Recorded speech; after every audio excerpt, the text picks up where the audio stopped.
Peace and blessings, family. Welcome to another vibe session here in the garden. Today we are going to be diving deeper into the world of feminism with a bit of a trigger warning attached to it, okay? And that trigger warning is attached to this because I will be diving into the world of what it is to be a womanist. And this is inspired by a blog post that I did a while back, where I dive deeper into the world of feminism and what it is to be a womanist. And that blog post is entitled "My Feminism is Deeper and Darker." And that is because I myself do not identify as a feminist, rather I identify as a womanist. Now, I'm sure you're like, what the hell is a womanist and what's the difference? Okay. So, what it is to be a womanist, this term was coined by Alice Walker. If you are not familiar with her, she is a phenomenal author, and you may know her well-known works of The Color Purple. Okay, and ironically, the way that she presents the shorter version of what it is to be a womanist is she says that womanist is to feminism as purple is to lavender. Okay, so if you look at the two colors side by side, you would notice that the color purple is indeed darker, while lavender, which is by definition a light to mild tone of violet, so it's lighter than the color purple. Okay, so I'm definitely going to dive into what it is to be a womanist. However, I want to peel back some layers of the feminist movement wave by wave, and that is because I don't want this to be a vlog where I'm trying to convince people to denounce feminism, and it's not to throw shade or to downplay the victories that the feminist movement have achieved over time, because they have achieved some wonderful things, right? However, this is to shine a light on how the feminist movement was never meant for us. It never had our best interests at heart, and we were always, oftentimes than others, marginalized, discriminated against, and forced to choose between racism and sexism, and also sometimes put on the back burner, and sometimes faced with the challenge of putting our black men, our black counterparts, on the back burner as well. Okay, so ready or not, we're about to dive in. All right, so feminist. A feminist is somebody who believes in the social, political, and educational rights of all women, despite gender, race, class, religion, so forth and so on, right? However, when the feminist movement started, that was not the case. Yes, some of you may say, well, over the years they have, evolved, and it takes time. Rome wasn't built in a day. Yes, that is all true. All right. So, the first wave of the feminist movement was in the 19th century. What's the 19th century? That is 1808 to 1900. All right. Now, if you are familiar with this time frame, black people as a whole were enslaved. So that means that, of course, black women were not a second, third, or first thought of the first wave of feminism. Now, slavery ended in 1865. Yes, yes. So, during this first wave of feminism, right, it was considered the anti-suffrage movement. All right, and that is because white women wanted to not be seen as property anymore. Rightfully so, yes.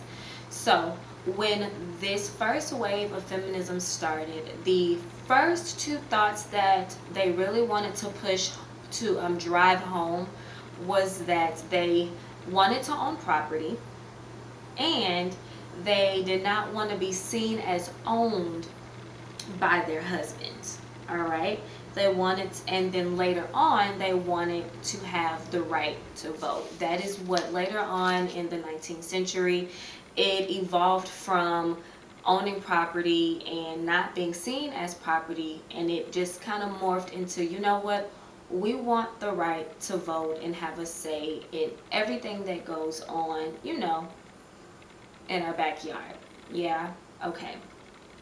So, later on, around 1848,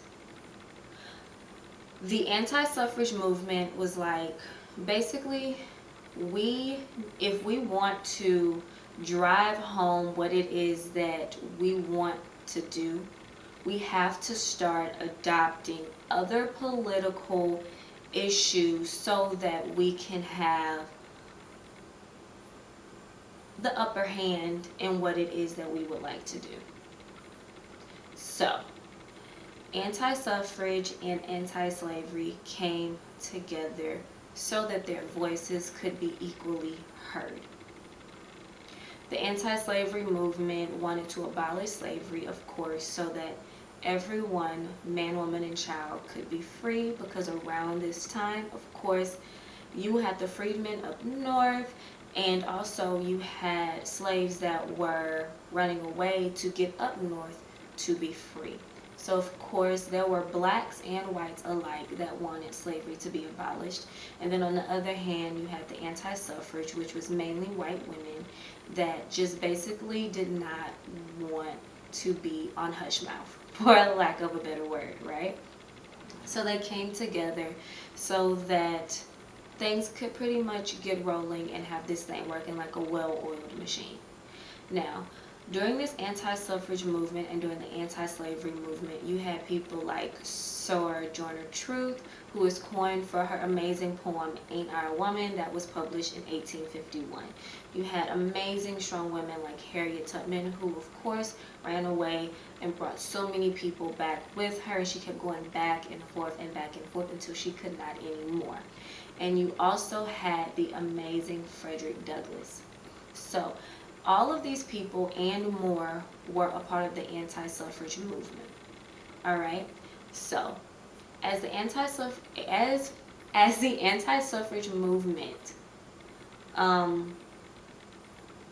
evolved over the years, there came a time where many white women sought the backing of political figures from the South. And because of that, they were faced with having to choose between driving home the women's right to vote and putting the issues of slavery on the back burner. And as the people of color that were a part of this anti-suffrage movement at the time saw this becoming a bit of an issue, they realized that if the anti-suffrage movement could get their agenda passed without us, then they would definitely take that opportunity and push us to the side. And that is something that indeed happened, because women will receive the right to vote. However, black women were nowhere in that category, and of course black men were as a whole was pushed out of the anti-suffrage movement. And because of this, black women formed many suffrage groups of their own for African American women, and later on black women and black men alike formed an African American suffrage movement of their own.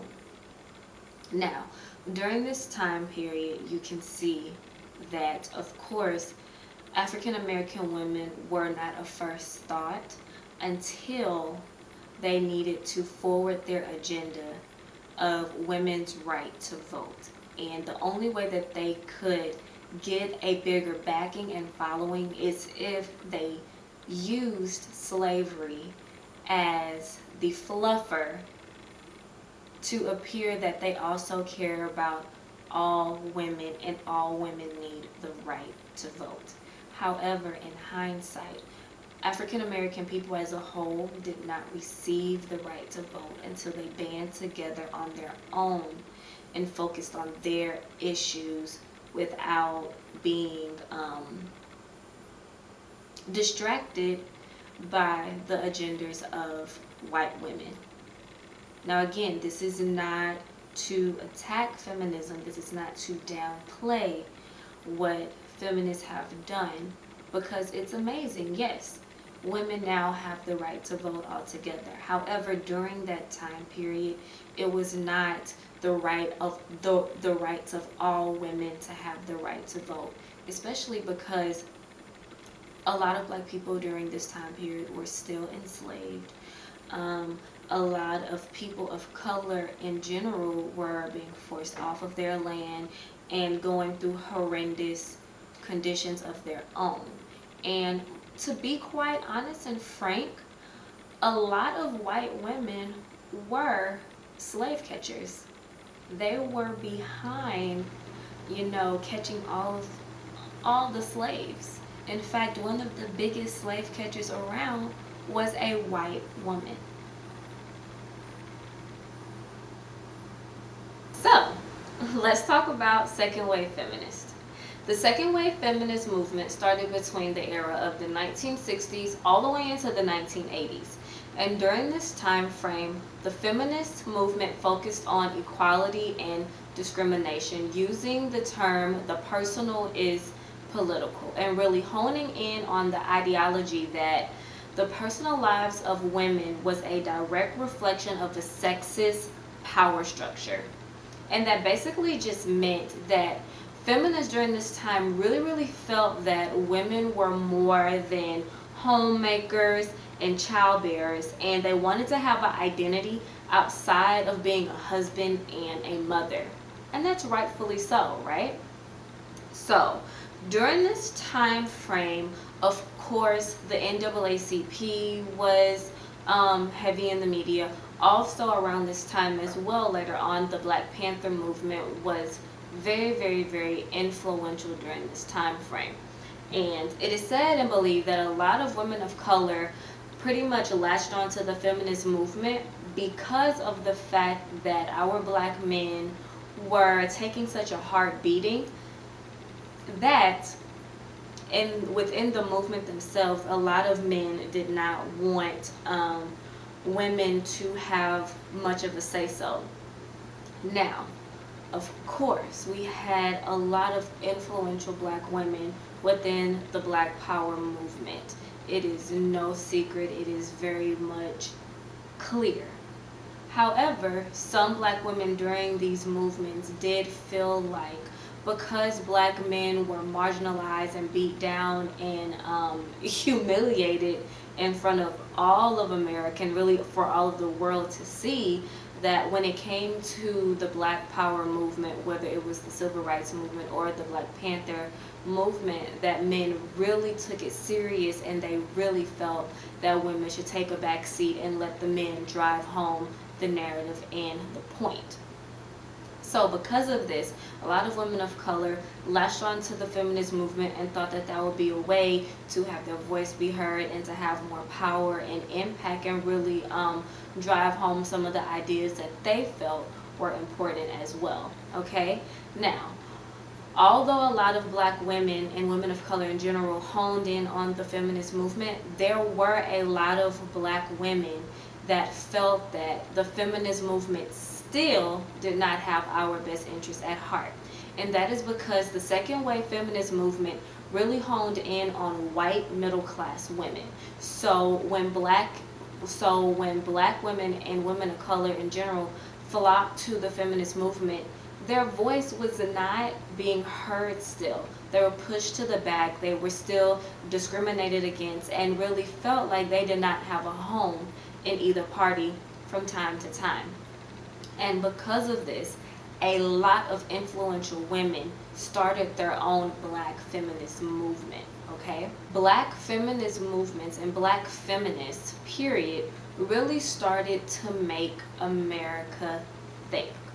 They started to ask the questions that nobody really wanted to ask, and they were pretty much successful in blending the idea of racism and feminism, and pretty much forcing people to realize that oftentimes the two, in cases of black women, the two are very much so combined. I'm sure we've all heard the famous saying that the most unprotected person in the world is the black woman. And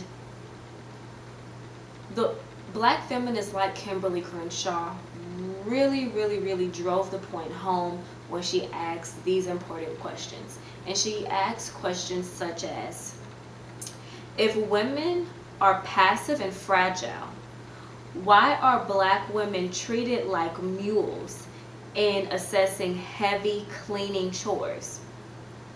If good mothers are supposed to stay home with their children, then why are black women forced to find jobs and leave their children in daycare or even alone? Also, she furthermore goes on to say, if women's highest calling is to become mothers, why are black teen mothers pressured to take birth control? And all of these questions are very much so important questions. There was an important time within the feminist movement when white middle class women wanted to work, especially because they wanted to have an identity outside of being homemakers and mothers. They really wanted to be in corporate America and sometimes do jobs that were seen as only for men. Also, the women that were working in corporate America, or some of the women that took on jobs after the war, they wanted to be paid the same wages as men, to have equal pay. So, while all of this is going on, especially for the white middle class women that were like, we want to have jobs, we want to work, when black women joined this movement, it's kind of interesting because the black women like Kimberly Crenshaw say, black women were always called to work. We always had to leave our children to go and tend to somebody else's child. We always had to leave our children to go take the jobs that nobody wanted, or take the jobs that our men could not do because they were in jail or blackballed or whatever the case may be. So things like that are very important to think about in the case of the second wave feminist movement, because a good portion of it was honed in on having the right to work or having equal pay. Although black women, of course, did not have equal pay, and that's because we took the mothering job of babysitting somebody else's child, where we didn't get paid enough to where oftentimes our mothers had to have multiple jobs, cleaning houses or cleaning hospitals or watching multiple families. And sometimes the eldest child, especially the eldest daughter, she had to go and get a job as well. So sometimes that meant leaving from school or leaving town to go help their mother who has moved out of town to take a job that they may not want. Or sometimes it meant the eldest child not going to school simply because she has to help her mother watch her youngest siblings. Things like that are really important when we talk about the feminist movement and where the black woman really fits in, especially during these time periods. Something else that really stuck out to me was the idea of birth control. Now, birth control is a very sensitive subject, especially right now with the pro-life and pro-choice and all of those shenanigans. Kimberly Crenshaw proposed a very important question. If it is a woman's highest calling to have children and be a mother, then why are teen mothers pressured into taking birth control or getting an abortion and things like that? And it's really important that we think about this time frame and even earlier on, before the 60s. It was very normal for a woman who has fully blossomed to get married at the age of 14 or 15 and to start a family. That was the thing back then, and still in other countries it is still there are still, rituals and rites of passage ceremonies where when the young lady fully blossoms, they go through these ceremonies where they blossom into a woman, and then they start to prepare themselves to be married off. I'm not saying that it's right or wrong. It's just these are cultural things that are being forgotten or looked down upon for the new social norms, if you will. Okay.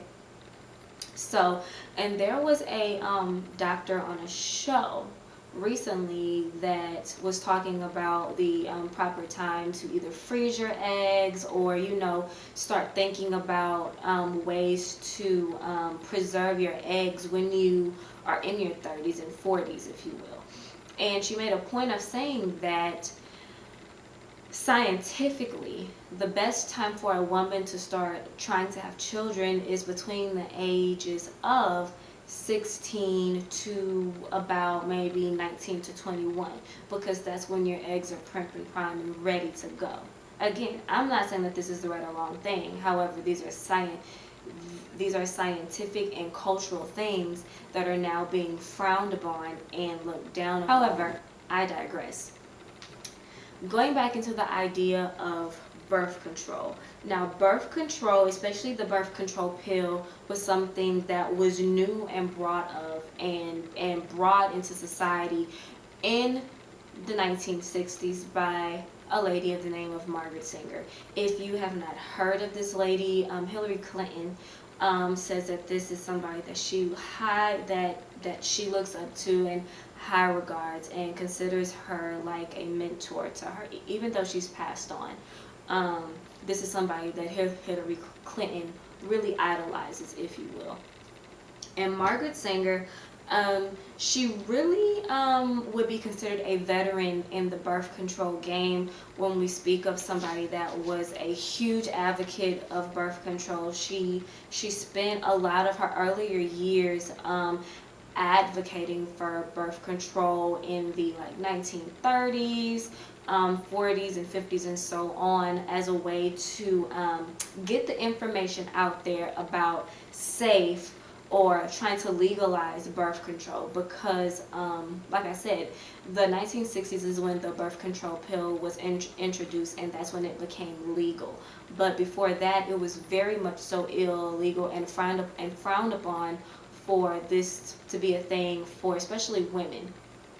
And Margaret Sanger, she really pushed for it. She traveled around the states, and even had other people travel around the states to advertise birth control and conducted experiments. And if you are unfamiliar with the term eugenics, a lot of people know about it when you do research in terms of Germany and the Nazi Party. That's when people really start to identify and remember what the term eugenics kind of is. And eugenics is pretty much a way to prevent the poor from reproducing and encouraging the wealthy and the fit people to continually reproduce. And Margaret Sanger, in her case, she packaged her ideology as believing that giving the women the choice to choose when they wanted to have children would pretty much help lift women up to an economically stable place where they could save and prepare themselves better for when they are ready to have children. That was her take on it, because again, around this time, women really wanted to find a way to be economically stable on their own outside of their husband. That's why the first wave feminists, they really wanted to have the right to own property, especially if they inherited things from their father, because oftentimes the woman would get married and her inheritance would roll over to the husband versus her. It was only if the woman did not get married, then she would inherit her father's business or whatever the case may be. And that was only if she did not have a brother. If she had a brother, then it would probably go to the brother, no matter if he was fit or unfit. It was still his. So, Margaret Sanger supported eugenics in the way that she really believed that women should have the choice to decide when they wanted to have children. And this ideology was supported by people like W.E.B. Du Bois and Mary McLeod Bethune. And because they supported this idea of eugenics to have the fit reproduce, and also giving the women the chance to choose when they wanted to have children, especially since people like W.E.B. Du Bois, they were kind of from an elitist standpoint, if you will, to where they felt, which I agree, that people of color should start taking care of themselves and start reproducing in a sensible way to where their child had the best genes of intellect and things of that nature to carry on the African American race in a more sophisticated way, if you will. And because they supported that theory, Margaret Sanger strategically targeted the black elites like W.E.B. Du Bois and Mary McLeod Bethune in a way that where they could carry out her idea. And once they were on board with this idea of birth control and the eugenics movement, the Negro Project was born. And if you have not heard of the Negro Project, this is definitely something that you should definitely do more research on in your own time. And the Negro Project was Planned Parenthood before Planned Parenthood. Planned Parenthood is the child of the Negro Project. And the way that the Negro Project was funded and started was Margaret Sanger strategically sought out people of color to progress her movement and her ideology and her plan. Margaret Sanger strategically told people to seek out the impoverished parts of town. And because of that, a lot of her minions, as I like to call them, but a lot of her workers found themselves in the South. And that's where Miss Sanger wanted them. She wanted them in the South, finding the impoverished areas. And once they found these areas, they reported to her that African Americans made up most of these impoverished areas. And once that was revealed to her, the Negro Project set up shop in these areas, experimenting on the different types of birth control. There were the gummies, because Margaret Sanger wanted birth control to be oral. That was her goal. She wanted it to be a safe contraceptive that people could take orally without shots and things of that nature. And out of that came the birth control gummies as her first experiment.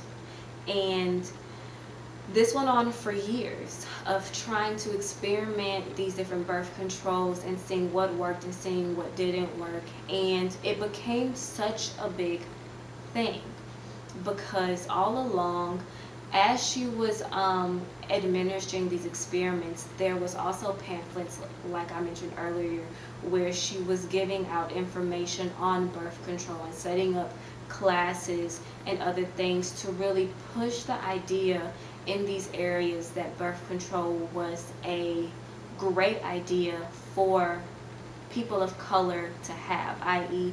black women to have, because it would make you economically stable, because you could get yourself together first and then have children.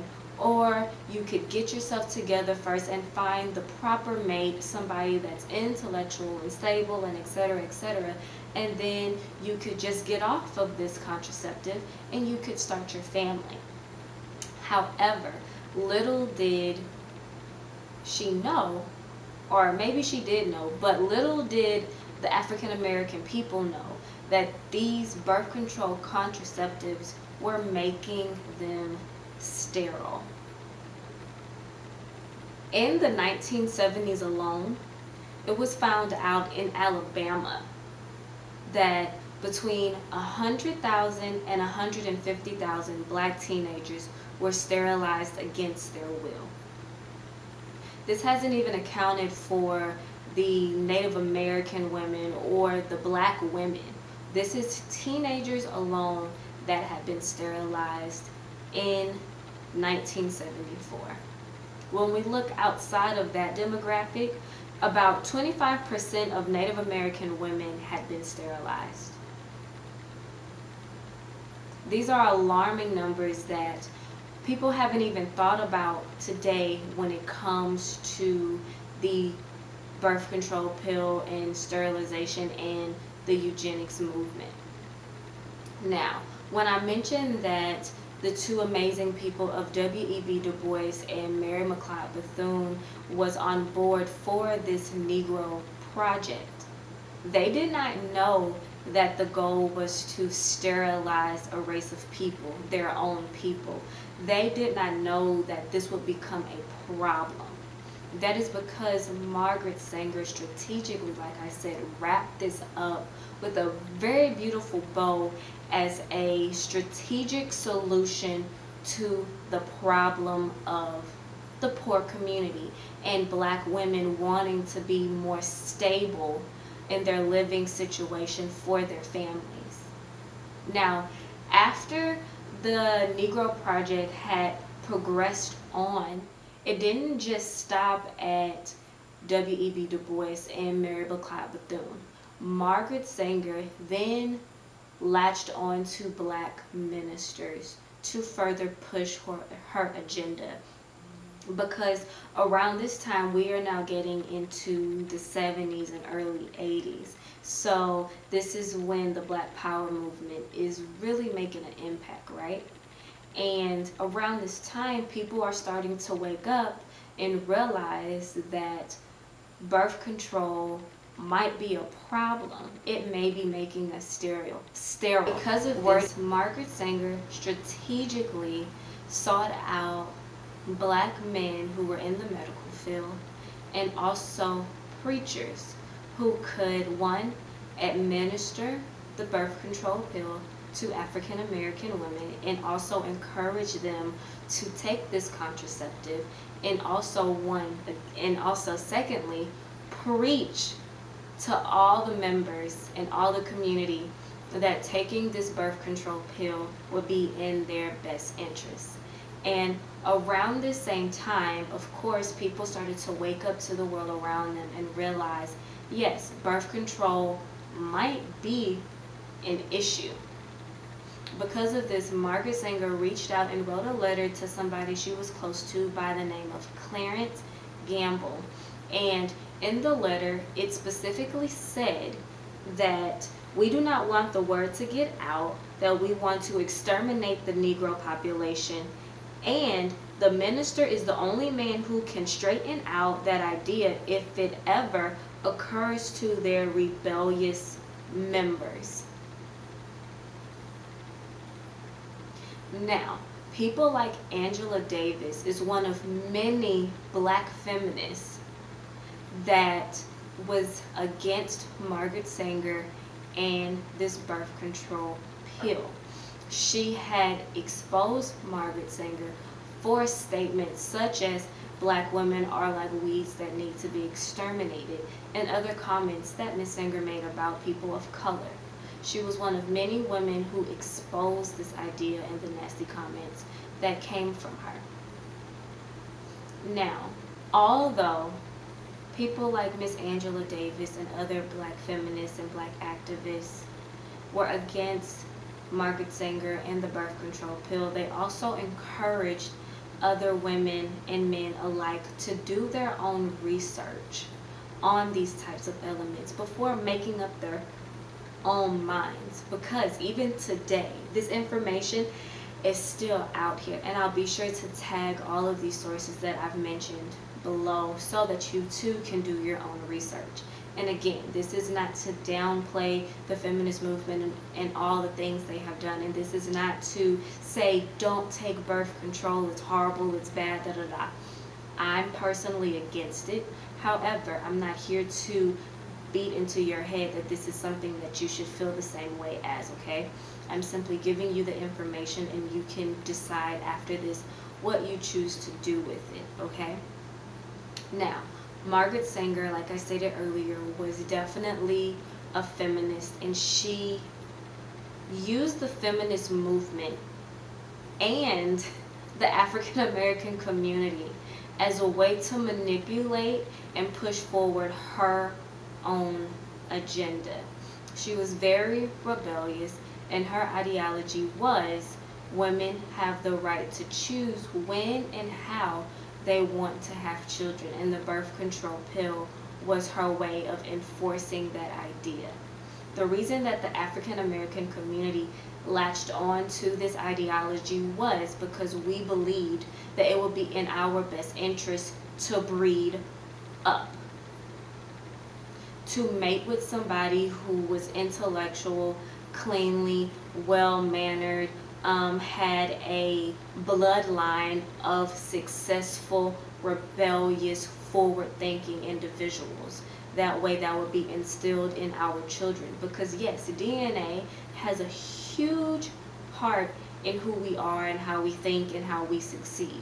However, on the other hand, it's how we are brought up.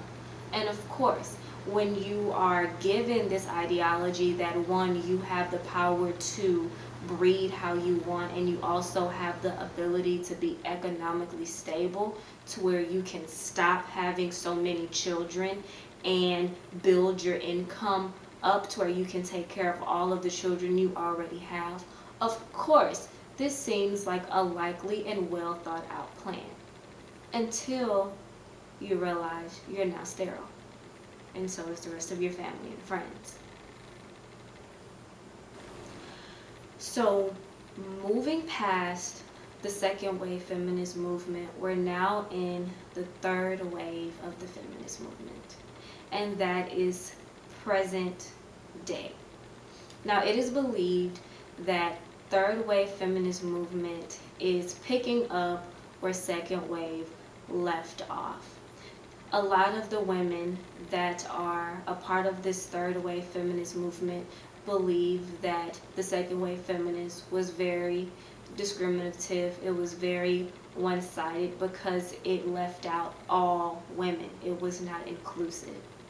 And that is where we are today. The feminist movement is now held up to the standard, like I mentioned earlier, of being very inclusive, very diverse, very forward-thinking, and not only caters to the middle-class white women, but it caters to all women here in America and across the nation, whether they're poor, wealthy, middle-class, marginalized, privileged, however you want to package it. Now, outside of these three waves of the feminist movement, I want to bring it back full circle and key in back on what it is to be a womanist. Earlier I mentioned that this is a term coined by Alice Walker. However, women like Angela Davis and other black feminists and black activists really hone in on what it is to be a womanist. Now, in an interview, Alice Walker was asked, well, how do you feel about the feminist movement and what is it to be a womanist? And she expressed that it's interesting that women today are okay with being called a guy. It is almost as though they want to disregard and throw away what it is to be a woman in your full right and a woman in your full essence. And she expressed how she just didn't get it. And when you look up what it is to be a womanist, it is to be womanly, grownish, to be courageous and have so much strength in your divine femininity. And to be a womanist is to also include the all, to include your tribe, to include your community, and most importantly, to include the black man, our counterpart, our partner, our other whole, as I like to call it. It is bringing in that family dynamic again, something that is so lost. Because when you get deeper into the girth of the feminist movement, you find that the feminist movement is in a sense a co-contributor to the welfare, and how if you're on welfare, you cannot marry your child's father. He cannot be in the house. And that starts this chain of fatherless children and broken homes and broken children. So to be a womanist is to bring that community back together again, and to get back to the basics of how the black feminist movement came together. It was both man and woman, black man and woman, who came together for the anti-suffrage black movement, who came together to have the right to vote and have equal rights, and can vote and can own property, and we're now free, and we can do all of the things that we can do today because we did it together. And that is something that is lacking within the black community, is the sense of togetherness. Even between black women, sometimes we lack that sense of togetherness because we're in competition. We want to get the one-upper on each other. And to be a womanist is to tear down all of those walls and get back to the essence of what it is to be a woman, a black woman who knows how to not only nurture her husband, her children, and her entire community as a collective whole of women, but who also knows how to heal herself and give into herself, and to pour into herself daily so that she can pour into the collective whole that came from a black woman. That is my spill on the feminist movement. That is my knowledge and what I've learned from what it is to be a womanist. I will definitely, like I said, tag my blog that I wrote years back on this topic underneath it, along with everything that I've pulled from. And again, do your own research. This is not to bash. This is not to change your mind. It's merely to shift your perspective. Peace and blessings. This was my trigger warning.